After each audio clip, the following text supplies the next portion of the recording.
And we're live in the fourth part of Typing Jeff, as who already knows is an ESFP. So, and this is about Jeff's weaknesses. Over to you, Jeff. None. Next video. No. No. My first weakness is apparent from just me not wanting to be on camera for this video. So I can be really self-conscious about my appearance. I think that's a weakness. If I wasn't that way, then I think I would have much more dynamic camera presence. But when I see myself, then I start to suck. And so when I talked about, like, in the last video about being good at the talk shows or whatever, I feel like I could do that if I didn't watch myself while I was doing it. If I just went out there and when I just let loose with abandon, I just do my thing and I'm not thinking about that. When I'm not seeing myself, I can do that because I'm not aware of what I look like. Like, I don't have that kind of self-awareness when I'm just being myself.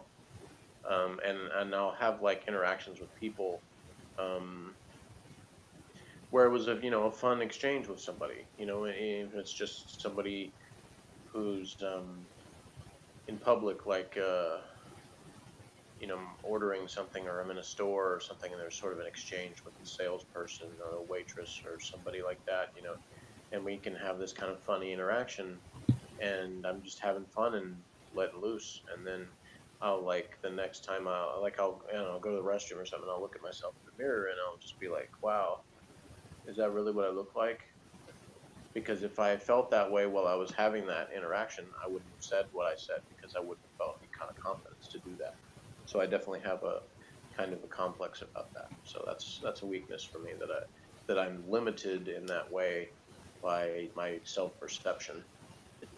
And it's not just a self-perception, because as I talked about in my own video I did about extroversion, there's ample evidence in my life that I'm not exactly going to be winning any beauty contests, and that has probably hampered me in some circumstances from feeling like I can kind of fully be myself. And I know that there's some people that hasn't been the case, that it wouldn't, aren't exactly known for their looks or anything like that, but they still have not let that be something that's held them back, at least publicly. It may be something that they struggle with when they're not in public eye, but I know that there have been people that have been not held back so much with that they've let it, you know, not allow them to pursue their dreams, or whatever you want to call it. So I have that weakness. Then there's some really kind of obvious ones, like um, being lazy and unproductive a lot of the time. Kind of what I said to my son the other day is I'm ultimate copping out. Most of my life, it's like I have had opportunities where I would have to expend some effort, or get out of my comfort zone to accomplish something, and I haven't done it because I've kind of just copped out and taken the easy way and done what was more comfortable. Um, and then some of those times where I attempted to not do that, I would fail anyway. So that anytime that happened, then it sort of set me back from wanting to do it the next time. So um, you know, um, so laziness and disorganization and stuff like that are weaknesses, because obviously, even though some of that is just sort of preferences of what I find important as far as organization and things like that. I don't have that desire, but I sometimes wish I was better at not letting things get so cluttered around me, because when that happens, it does sometimes get in the way of other things. Um,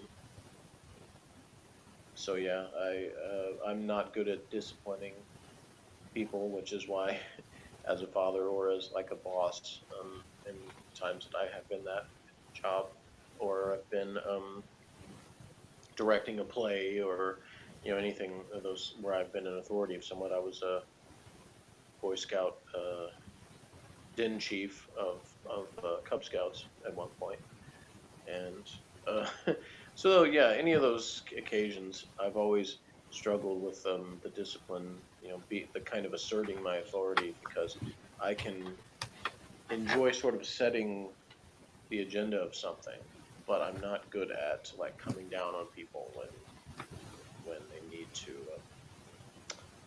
change their behavior, and so I tend to come off as awkward and you know angry and lashing out at people when I do it at all. So I either come across as too strong or not strong enough.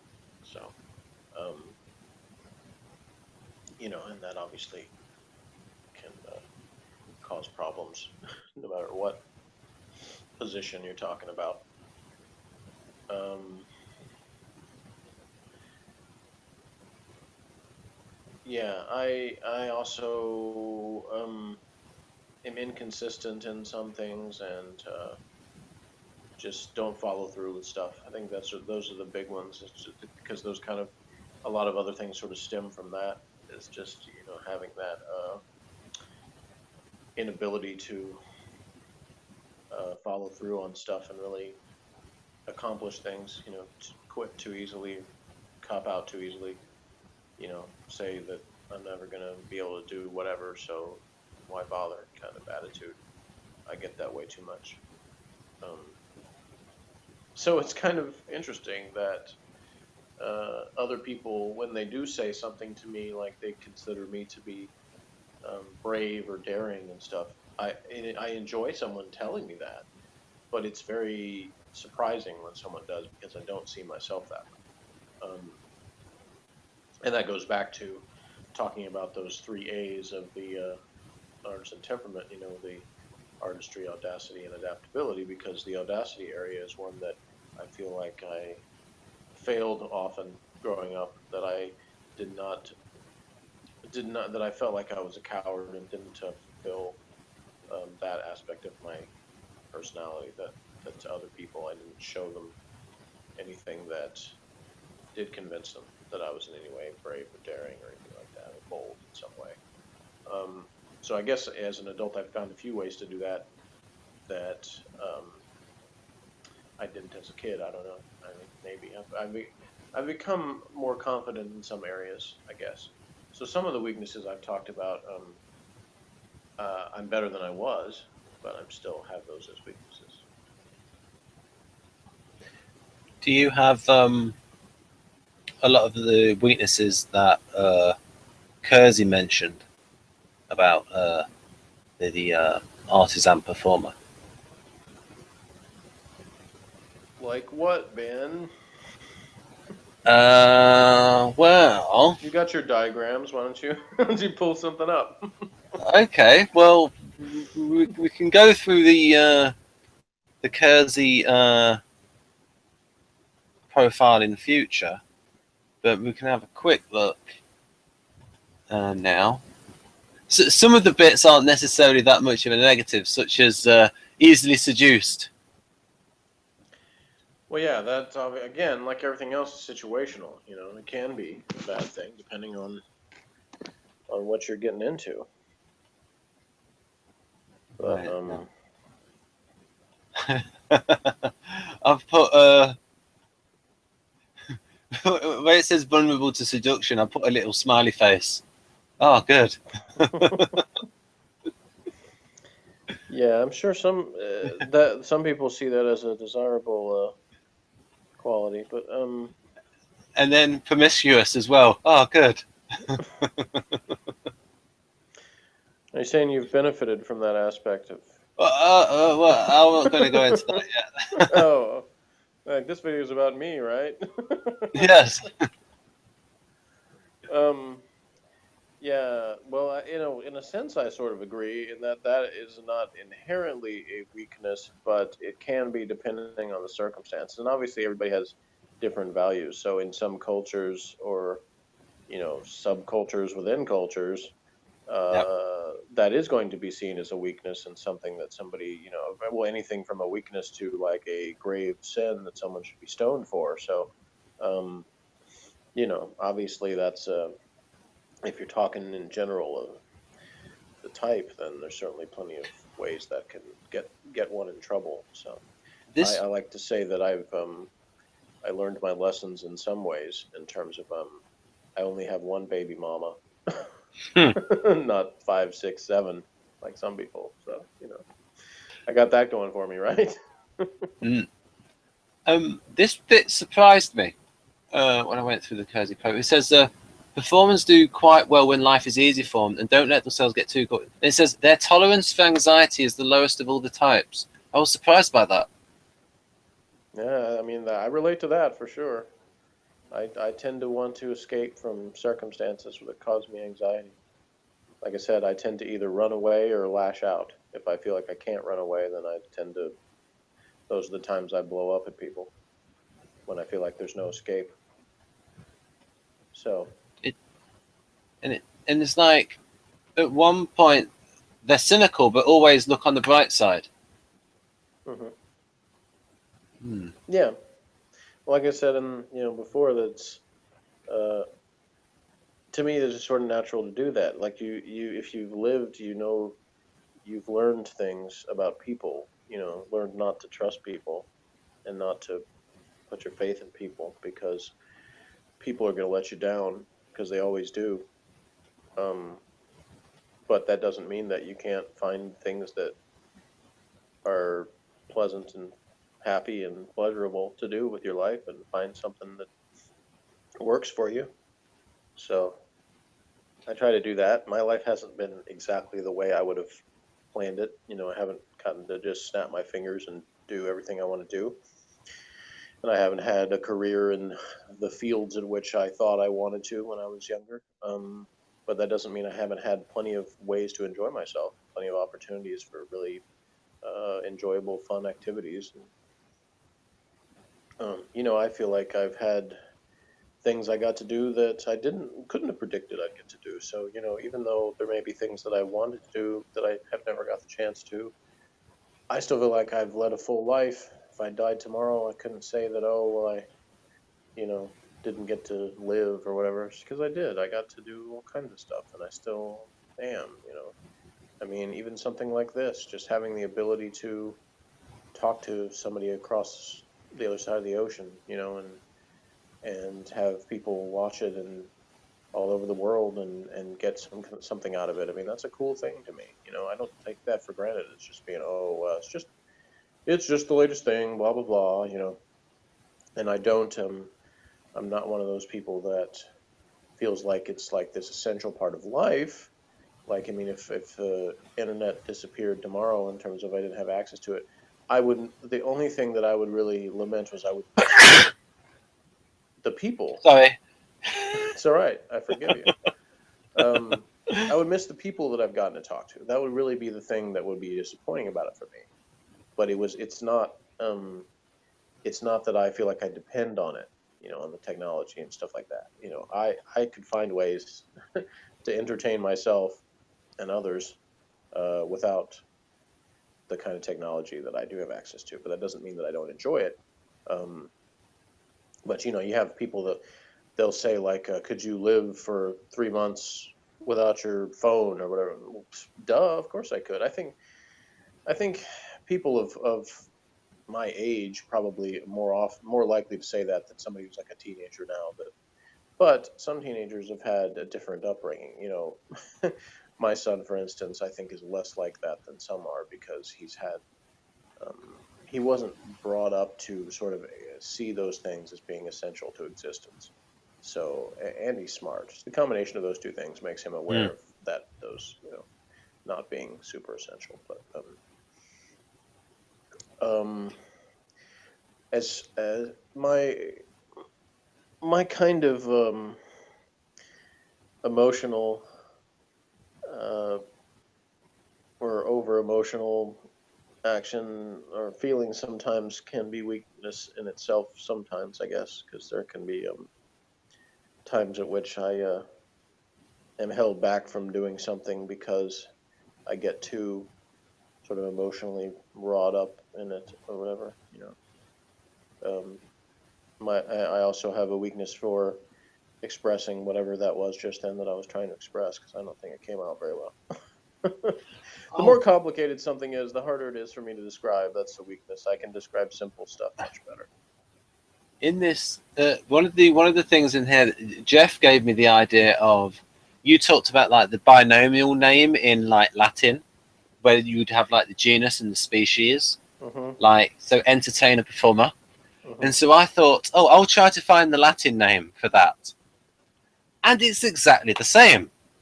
So what I then wanted to look for was, okay, what's the redneck name for it? Wait, the Latin name of what is the same? Entertainer, performer. I checked it out on Google Translate. It's exactly the same. Are you saying that those are Latin words? Yeah. Okay. And then I looked for the redneck name, and this is what came up. All right. One of them entertainer performers. Yeah. See, that's that depends on where the redneck's from, because rednecks around here don't pronounce that. Wouldn't pronounce it performer like that. It would be performer. That's more of a Texas thing, to say performer. Performer sounds like it sounds almost more like a Midwest redneck kind of thing, like somebody from like Indiana or something.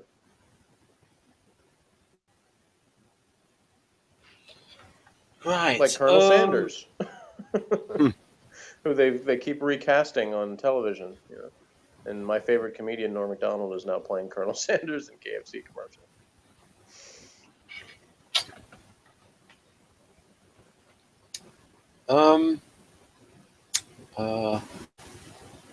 Any more weaknesses?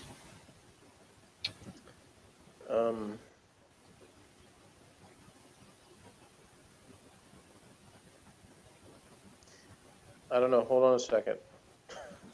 Okay. Because I can get some input. Yes, that would be cool. Maybe. We'll see if my son's available. Wow, this is great. Hey, are you all busy? Can you come in here for a sec? You'll like it. You get to diss me. He's coming. This is going to be great. Okay, so we're recording this video. Oh, yeah. I'm not actually on camera. It's just audio. But it's about my weaknesses. So this is your opportunity to tell the world what my weaknesses are. You don't want to? Well, they can't see you shrugging. So fat and lazy. Okay, you said fat and lazy. So. Nothing else you want to add to that? I figure most things are pretty obvious. Like, if you get upset by anything, then you can't think straight, so you just do like one thing and then you can't understand anything else. So it's really difficult to speak with you if you somehow get upset over something.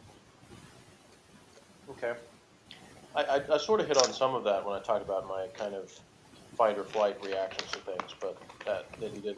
He said it a little differently than I said it. So, anything else you want to add to that?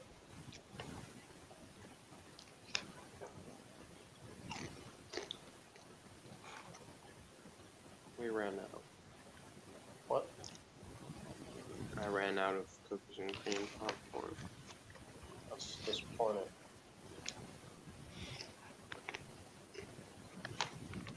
It's terrible.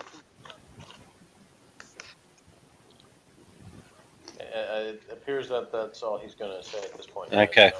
You know? Okay. But I don't. That's good and bad. I mean, I don't know how you'd have felt if it'd have rattled it off. Well, and again, that depends on his mood. You know, sometimes when he's more mad at me, he might have come up with more things to say. So. That's not really how that works. Okay. But, So. anyway, yeah. So I had already talked about my laziness, which,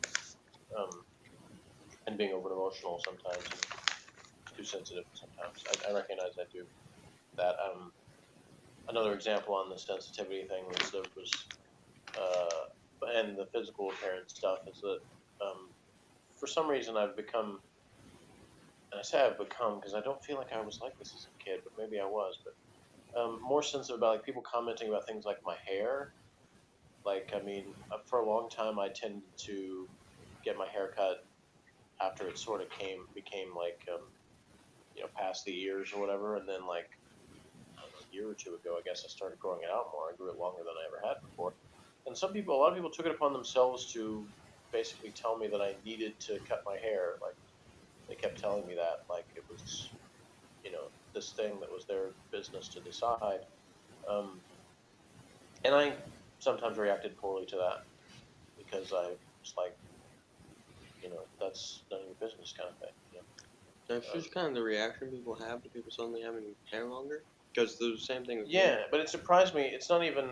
It's one thing when it's people that are sort of more conservative in terms of the way they look at people. Like, but it surprised me just how diverse I got that from people who don't seem that way, and yet still took it upon themselves to criticize my hair.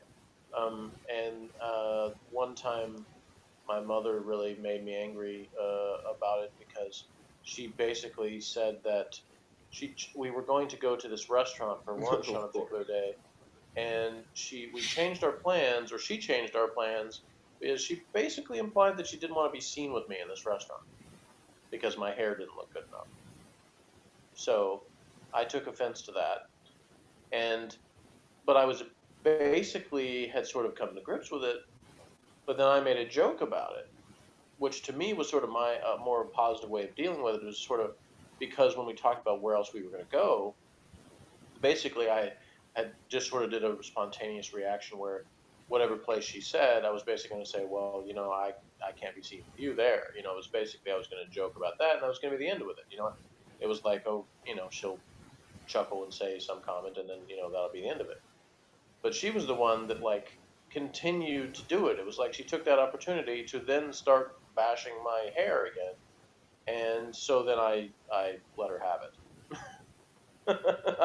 I started talking, and then it just hit the point where I just like I went from mild irritation to full out chewing her out about how ridiculous that she was being, and how she had it was painfully obvious that she'd hurt my feelings, and it was ridiculous that she wouldn't recognize that and would continue to hit on something that had quite obviously been offensive to me, and that sort of stuff.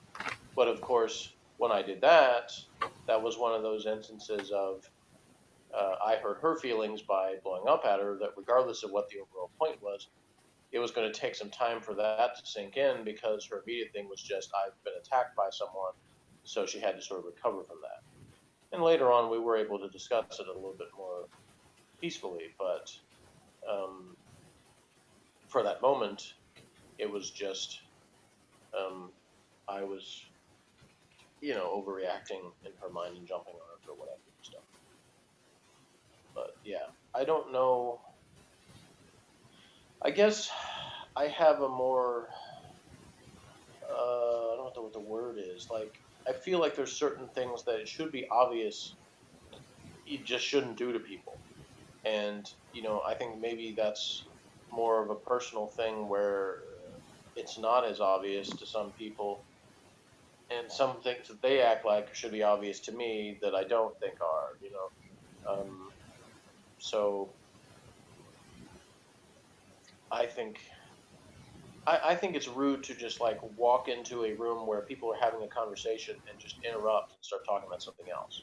But I see people do that all the time, and apparently there's a lot of people who don't seem to be bothered by that because they just either that or they're just really good at covering because they just sort of roll with it. And my feeling is always when somebody does that, I wish everybody involved would just ignore that person and just continue the conversation that they were already having.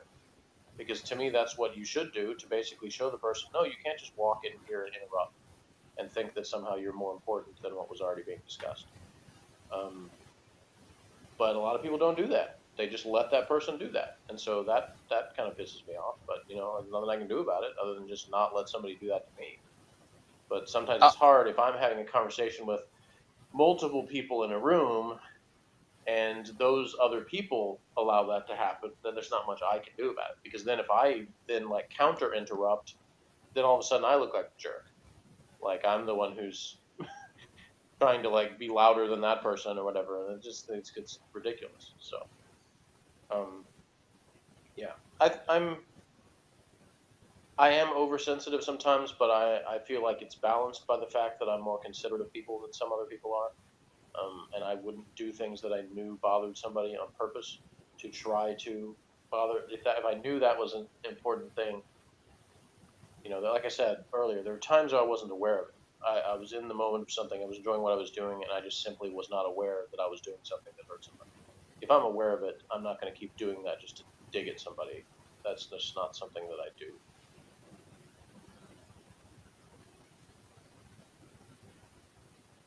right. Anything else? I'm not good at making videos short. I might be worse. See, it's full circle because I said at the beginning that rambling about stuff was one of my weaknesses. That I rambled on about nothing or whatever. So, actually, maybe I said that was one of my strengths. Yeah, I think I might have said that in the strengths video. Yeah, that's what it was. I was listing at the beginning the things I was good at, so I was like spilling stuff, rambling about nothing, stuff like that. I got you. Yeah. So yeah. There's a lot of Right. similar strengths in that area. Spilling things, bumping into stuff, injuring yourself in various other ways. Oh, but here'll be my final one. I can say that because it's a counterbalance strength and weakness. Weakness, I'm clumsy. I tend to run into things and knock stuff off of things.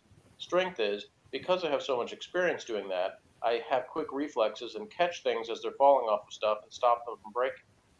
So I'm like the cartoon character in the movie that knocks the expensive base off of the thing, but then catches it before it hits the ground and puts it back up on the thing. So I have a lot of experience with doing such things. So, Morgan, do you want to say some of your father's positive qualities, in your opinion? He asked you to say what some of my positive qualities are.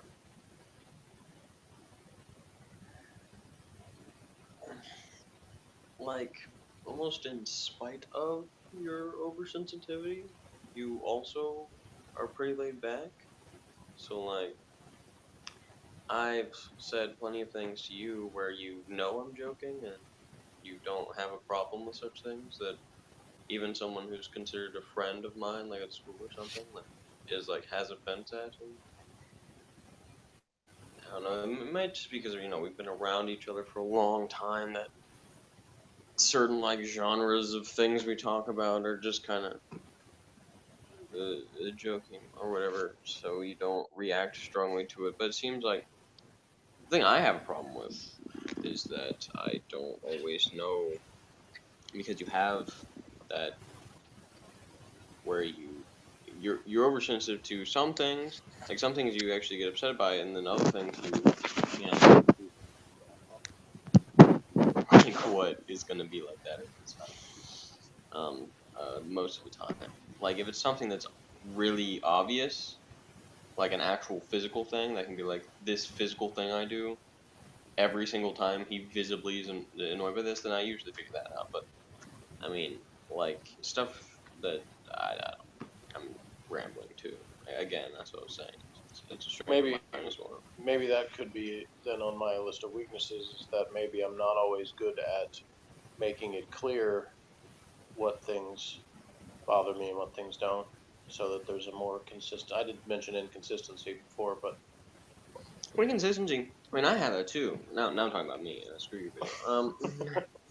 Like I don't have like a code of something. Like this is what I think, or this is what I feel about this. I just like if I ever told you that, I would be lying because I don't have such a thing. I have kind of like an idea, just a feeling of like what kind of character I'll be playing at the time, basically. Like, what kind of person? You know, it's not as like like a show I'm putting on. It's like really is like, what am I going to be like? Just what am I going to be like to hang around with? Like, what am I going to be?